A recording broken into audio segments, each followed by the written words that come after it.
నమస్కారం. City news కి స్వాగతం.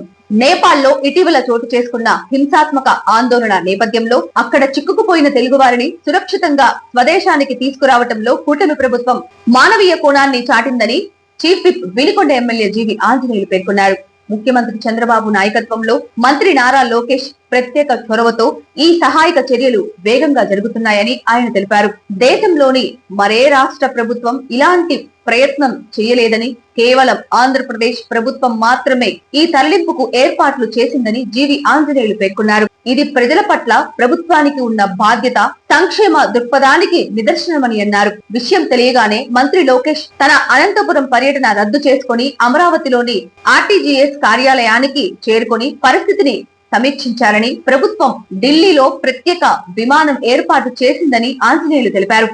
వినుకొండ మండలం చీకటిగిలపాలెం రైతు సేవా కేంద్రం పరిధిలోని రైతులకు యూరియా, డిఏపి ఎరువులను పంపిణీ చేశారు. ఈ సందర్భంగా ఒకసారి పంటకు అవసరమైన ఎరువులను మాత్రమే కొనుగోలు చేయాలని, సీజన్ కు సరిపడా నిల్వలు ఉంటాయని రైతులు ఆందోళన చెందవద్దని వ్యవసాయ అధికారి వరలక్ష్మి సూచించారు.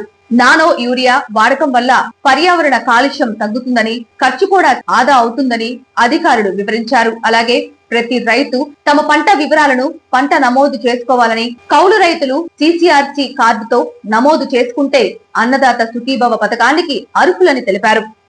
నర్సాపేట రోడ్డులోని ఎన్ఎస్పి కాలువలో ఓ యువకుడి మృతదేహాన్ని శుక్రవారం పోలీసులు గుర్తించారు. మృతుడు స్కై బ్లూ చొక్కా, biscuit colour pant, Woodland belt ధరించి ఉన్నాడు. కుడి చేతికి ఎరుపు రాఖీ ఉంది.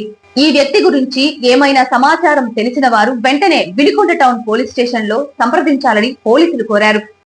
స్థానిక ఆంజనేయ స్వామి ఆలయం పక్కన ఉన్న నాగేంద్ర స్వామి గుడి వద్ద మరణించిన ఒక వ్యక్తి మృతదేహాన్ని పోలీసులు గుర్తించారు. ఈ విషయం తెలుసుకున్న మానవ సేవా సమితి, స్వచ్ఛంద సంస్థ సభ్యులు మృతదేహానికి అంత్యక్రియలు నిర్వహించారు. ఈ సందర్భంగా మానవ సేవా సమితి అధ్యక్షుడు పివి సురేష్ బాబు మాట్లాడుతూ, మానవ సేవే మాధవ సేవ అనే స్ఫూర్తితో తాము ఈ సంస్థను స్థాపించామని తెలిపారు.